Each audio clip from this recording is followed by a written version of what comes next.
Hello everyone, I am Wang Weiguang, who was abandoned on Everest. Today we will talk about how my sleeping bag was taken away by Shera at Camp 3. At noon, on May 19th, 2023, Shera and I set out one after the other. I was in front and he was in the back, only 3 to 5 meters away. He said he was snowblind, but that was impossible. Otherwise, we wouldn't have been able to descend independently throughout the entire journey.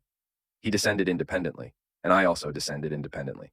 During this process, he did not help me remove the main lock or hang the road rope, all of which were completed by me. Around 5 p.m., we arrived to Camp 3 at an altitude of 7,100 meters. Shera entered the first tent to rest, and I waited outside. After waiting for a while, and he didn't come out of the tent, so I entered the second tent 1 meter away from his rest. After a while, I called Shera, but he was no longer there. It seemed like he had already left, and after he left, I had no choice. I stayed in the tent in the snow and ice at 7,100 meters all night, without sleeping bag. My left foot was severely frostbitten, and I didn't dare to take off my shoes all night because if I took them off, I might lose my feet. There was a teammate accompanied by 2 guides from our team in the tent, but I was alone, without anyone asking or caring. After dawn the next day, the helicopter had taken my teammates already descended to the base camp. I stumbled down the mountain alone, and it wasn't until around 10 a.m. that I successfully arrived to Camp 2 at an altitude of 6,200 meters. By the time, my teammates had totally left, leaving only the whole team of guides ready to tear down their tents and pack up their things to evacuate.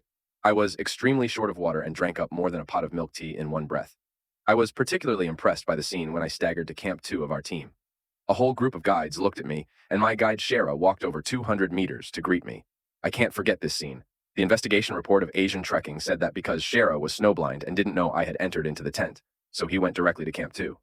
This is impossible. As we mentioned earlier, I walked ahead and he walked behind. How could he not see me, who was a living person, came down and got into the tent? If he could not see, how could he descend on his own? We have also argued earlier that he is not snowblind at all.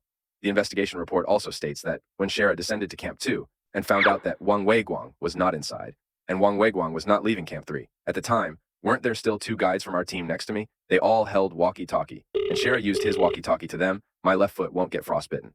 It's just a simple matter. Even if they found out, they won't do it. Was it extreme indifference or intentional? We can analyze together. This is the truth about my sleeping bag being taken away. Thank you for your continuous attention.